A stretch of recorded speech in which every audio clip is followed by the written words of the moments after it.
بسم اللہ الرحمن الرحیم بلغ اللہ بکمالہ کشفت تجا بجمالہ حسنت جمیع خصالہ صلو علیہ صلی اللہ علیہ وسلم. جناب صدر، general secretary, members of the executive and members of the bar, my respected colleagues, members of executive, ladies and gentlemen, Assalamu alaikum.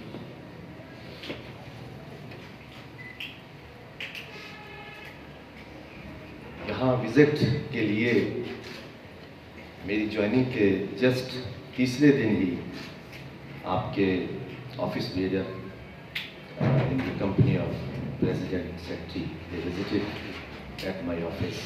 They invited me in a proper way and we have planned a date to have a visit, a sitting with members of the bar.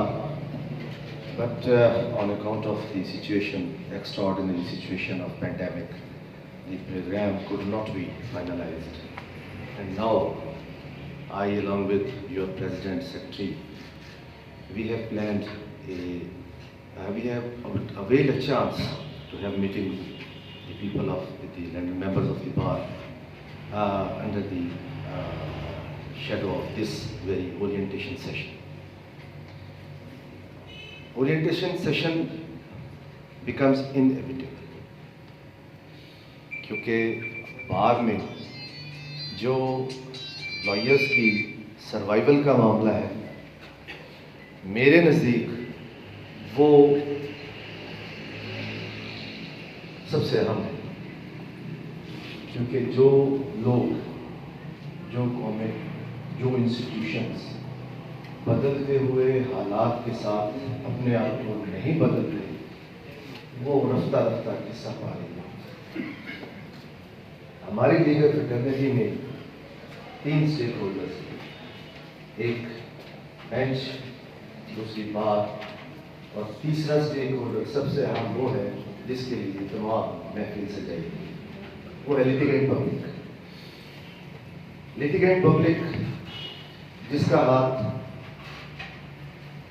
ارباب اقتدار تک نہیں پہنچتا ہے، کچہری میں وہی لوگ ہیں اور وہ آپ کا دروازہ کھٹکھٹاتے ہیں. خدا را ہمارے یہ سول رائٹس ہیں یا ہمارے یہ پرسنل ہمارے ساتھ زیادتی ہوئی ہے، ہیلپ کیجیے. لائر کا پہلا کام ہی ہیلپ ہے تاکہ انصاف کے تقاضے پورے کرتے ہوئے ان کو انصاف تک پہنچایا جائے. تبدیلی کے عمل میں اگر لائرز اپنا کام چھوڑ دیں تو وہ تیسرا جو اسٹیک ہولڈر ہے وہ مجبور ہو جائے گا کہ وہ کوئی اور دروازہ دار ہے، کیونکہ وہ اب آ کر 200 سال پرانے فرسودہ نظام کے ساتھ مل کر وہ ایریا نہیں رہتا. آج اینڈرائڈ ڈیجیٹل ٹیکنالوجی کا دور ہے، ساری دنیا ڈیجیٹلائز ہو رہی ہے اور اگر ہم اس بدلتی ہوئی ہوا کو محسوس نہیں کریں گے اور اپنے آپ کو اس کے ساتھ نہیں بدلیں گے تو ہم پیچھے رہ جائیں گے اور اس کا نقصان سراسر یہاں باعث ہوگا. اسی لیے آج کا یہ اورینٹیشن سیشن ترتیب دیا گیا. ملاقات بھی آپ سے ہو جائے گی اور اس چیز کا اعادہ کر لیں گے کہ اس دنیا میں تبدیلی کے ساتھ ساتھ اگر کسی چیز کی حاکمیت، اہمیت رہی ہے تو وہ علم ہے، نالج ہے. وہ کتاب کی صورت میں ہمارے پاس ہے، اسی کی ہاتھ میں ہے. وہ حکمت کے حوالے سے ہے تو اسی کی بات. ایک چھوٹا سا واقعہ آپ سے شیئر کروں گا، اس سے میں اپنی فیلنگز جو ہے وہ آپ تک کنوے کر سکتا ہوں. ایک بہت پرانی کتاب ہے، اس کا نام کلیلات اللہ ہے. اس کے مختلف دوروں میں تراجم ہوئے. اس میں چھوٹی چھوٹی شارٹ سٹوریز ہیں جس کے ذریعے علم اور حکمت کی باتیں کنوے کی. ایک چھوٹا سا قصہ اس میں سے آپ سے شیئر کرتا ہوں. It will not take much time. ویسے میرے جیسا میں آج بڑے شاندار انداز میں اور بڑے ہی پریسائز انداز میں بہت کم ٹائم میں آپ کو ایک جیسے کہتے ہیں انٹروڈکشن دیا ہے. اور مجھے جان کر خوشی ہوئی کہ 2 سوالات ادھر سے آئے ہیں اور دونوں ہی بڑے میٹیریل تھے جن کے سمجھنے میں بات اور تکلیف ہوگی۔ قصہ واقعہ سنانے سے پہلے ایک چھوٹا سا اور آپ کو ایک آپ سے ریکویسٹ ہے، وہ یہ ہے کہ ان امینڈمنٹس سے متعلق آپ لوگوں کو جو پریکٹیکل پرابلمس فیس آ رہی ہیں، کائنڈلی نوٹ اٹ ڈاؤن، ترتیب لائیے، انہیں لکھیے on the platform of your bar association, وہ ہمیں بھی اور انشاءاللہ وہ ہم آنریبل ہائی کورٹ کے سامنے پلیس کریں گے اور اس کا وے آؤٹ نکالا جائے گا۔ یہی انسٹرکشنز ہمیں آنریبل ہائی کورٹ کی طرف سے۔ وہ چھوٹا سا قصہ جو آپ سے شیئر کرنا ہے اپنی فیلنگز کے حوالے سے، وہ یہ ہے کہ ایک شخص مرید تھا، ایک بزرگ کا، ایک اہل علم و دانش کا، اس کے پاس چلا گیا، اس نے جا کے کہا کہ مرشد مجھے کوئی فضل فضیلت اور فیضان کا کوئی راستہ بتائیں تاکہ میں سربراہ ہو جاؤں، بڑا ہو جاؤں۔ تو انہوں نے کہا کہ میرے پاس ایسا تو کوئی نہیں ہے، البتہ میرے پاس تمہارے لیے محنت کا راستہ ہے، جستجو کا راستہ ہے۔ اگر تم وہ محنت، وہ تپسیا، وہ چلا کر لو تو تمہارے لیے آسانی پیدا ہو جائے گی، تمہاری جو ضروریات ہیں وہ پوری ہو جائیں گی۔ انہوں نے کہا بتائیے مرشد۔ اس نے کہا کہ تم ایسا کرو کہ تم ایک قریب ہی جو جنگل ہے وہاں تمہیں جا کر ایک چلا کاٹنا پڑے گا، میڈیٹیشن کہہ لیں اس کا ترجمہ۔ تو وہاں جاؤ گے کچھ خاص مدت کے لیے، تو وہاں جا کر تم نے وہ چلا کاٹنا ہے، تو اس میں جو وظیفہ کرنا ہے تم نے خالق کائنات کا نام لینا ہے، اللہ پاک کو یاد کرنا ہے۔ ایک خاص ٹائم گزرنے کے بعد تمہاری آس پوری ہو جائے گی۔ اس چلے کے دوران، اس میڈیٹیشن کے دوران تمہیں بہت سی مشکلات سامنے آئیں گی، تم نے اس سے گزرنا ہے۔ اس میں موسم کی تکالیف بھی ہوگی، بھوک پیاس بھی ہوگی، خوف بھی ہوگا، اور چلا کیونکہ اکیلا تم نے کاٹنا ہے، تمہیں قید تنہائی کی ایک جو صحبت ہے وہ بھی برداشت کرنی پڑے گی۔ اگر تیار ہو تو چلے جاؤ، کچھ زیادہ راز دور لے جانا سر۔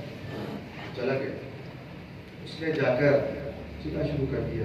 مخصوص ٹائم تھا، جتنا بھی پیریڈ بتایا گیا اس نے وہ وہاں کیا۔ اس دوران اسے بھوک نے بھی تنگ کیا، پیاس نے بھی تنگ کیا، خوف بھی آیا، اکیلا بھی رہا۔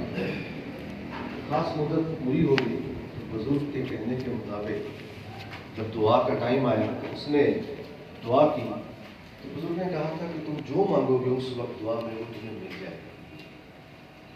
میری تمہیں نصیحت یہ ہے کہ تم اس وقت علم مانگ لینا۔ تمہارے پاس اگر نالج آ جائے گا تو سب آ جائے گا، لیکن اگر تم چلے کی صورتوں کی وجہ سے اپنی بھوک پیاس اور ضروریات کو سامنے لے آؤ گے تو تم موقع ضائع کرو۔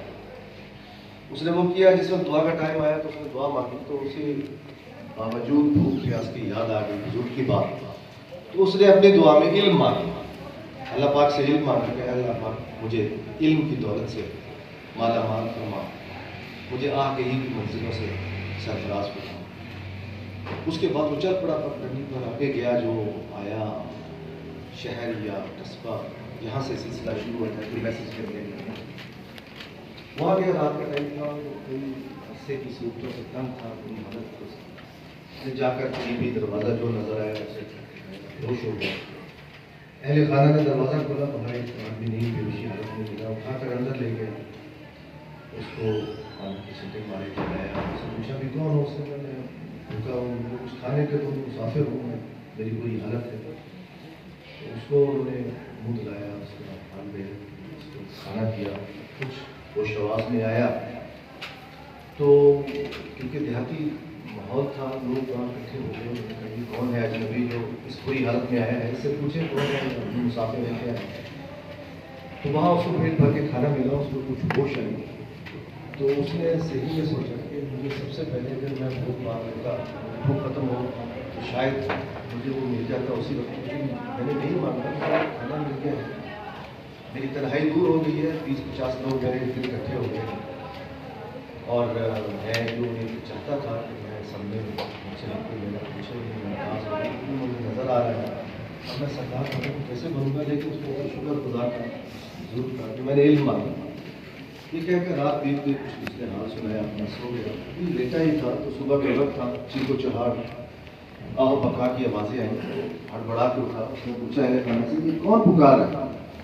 یہ کس کی پکار ہے کہ باہر سے صدائیں آ رہی ہیں کہ خدا کے لیے دعا کرو گا چاند میں؟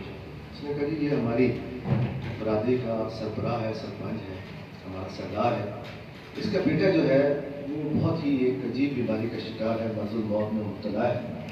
یہ حسب دستور دیہاتی ماحول ہے، صبح صبح ہر گھر میں جا کے صدا کرتا ہے کہ میرے بیٹے کے لیے دعا کرو، شاید یہ بچ جائے۔ تو اسی وقت اچانک اس نے رب کائنات سے علم کی دعا کی تھی اور وہ اس کو مل جانا تھا۔ اس کے دماغ میں اچانک ہی غیب سے خیال آیا کہ انہیں کہو کہ ساتھ والے جنگل میں جا کے وہ جو ایک پودا ہے وہ لائیں، اس کا ہر کسی بلائیں بچے کو ٹھیک ہو جائے۔ اس نے اسی وقت کہا اسے بلاؤ، اسے کہا بابا جاؤ بندے بھیجو ساتھ والے جنگل سے، وہاں لے آؤ فلاں پودا، ہر پلاؤ بچے کو ٹھیک ہو جائے۔ انہوں نے فوراً بھیجا، سرپنچ تھے، 4 بندے دوڑ کے گئے، وہ لے آئے، انہوں نے وہ عرق پلایا بچے کو، تو کچھ ہی دیر بعد وہ اٹھ کے بیٹھ گیا، اس کی حالت بہتر ہو گئی۔ وہ سردار جو تھا قبیلے کا اس کا بڑا مشہور ہوا، اس نے کہا کمال ہو گئی ہے، تو آج کا مہمان تھا، آپ نے بڑا کمال کیا، آپ آج میری مہمانی قبول کریں، نہ جائے میرے پاس تشریف لائیں۔ تو اس کو کوئی اور کام نہیں تھا، اس نے اس کی قبول کی، تو وہاں وہ چلا گیا۔ کچھ دیر بیٹھے ہی تھے تو سرپنچ کو اطلاع ملی کہ جی ساتھ والے جو ہمارے رائیول ہیں انہوں نے اٹیک کر دیا، حملہ ہو گیا۔ تو اس نے اپنے بندے بھیجے لڑائی شڑائی کے لیے کہ جائیں حملے کو پسپا کریں۔ انہوں نے بتایا کہ وہ بہت زیادہ تعداد میں ہیں، بہت زیادہ طاقتور ہیں، ہماری حالت بہت خراب ہے۔ اسی وقت پھر اس کو غیب سے رہنمائی ہوئی، اس کی وہی دعا کا اثر جو اس نے علم مانگا تھا، اسے رہنمائی ہوئی۔ اس نے سرپنچ کو کہا بھائی تم اگر حملے کو پسپا کرنا چاہتے ہو تو یہ طریقہ کار اپناؤ، اس طرح تم حملے کو پسپا بھی کرو گے، جیت جاؤ گے۔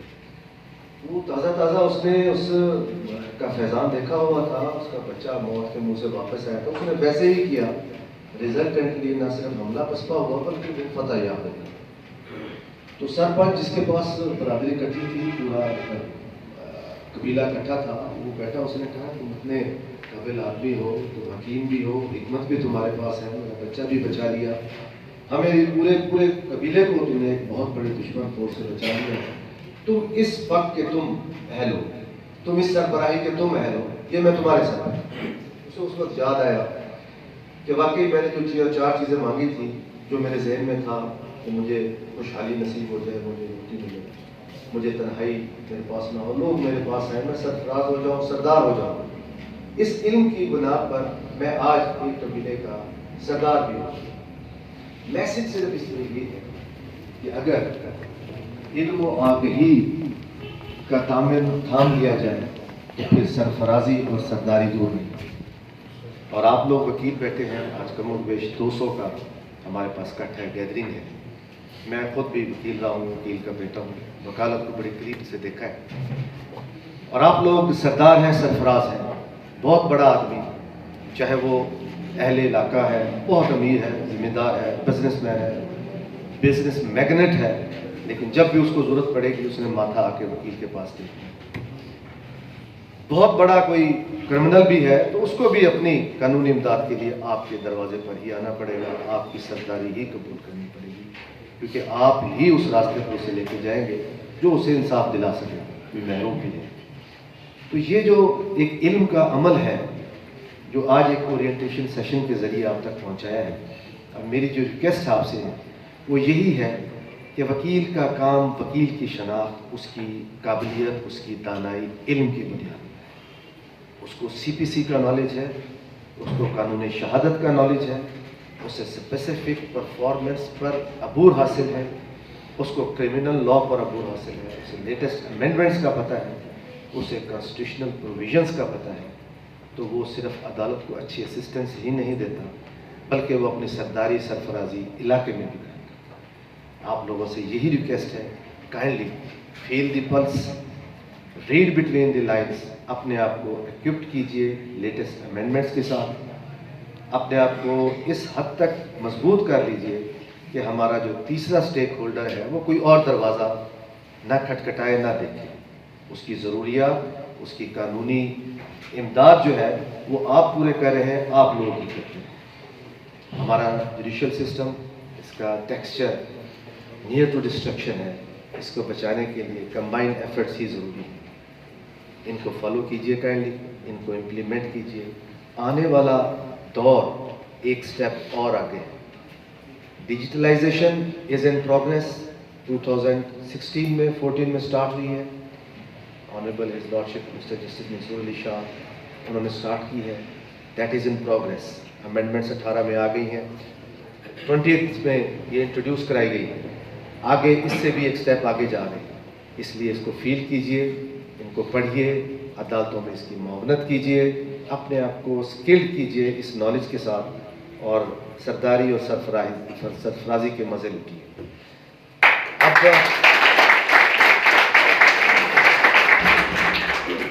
اب اس بات کے ساتھ میرا جو ایک جسے کہہ لیں ایک تعلق جو ہے وہ اللہ بہتر جانتا ہے. میں تو اسے ایک اپنا اسپرچول تعلق ہی آپ لوگوں سے سمجھوں گا. میری پوسٹنگ 2012 میں رہی ادھر احمد خیر پہنچانے والی.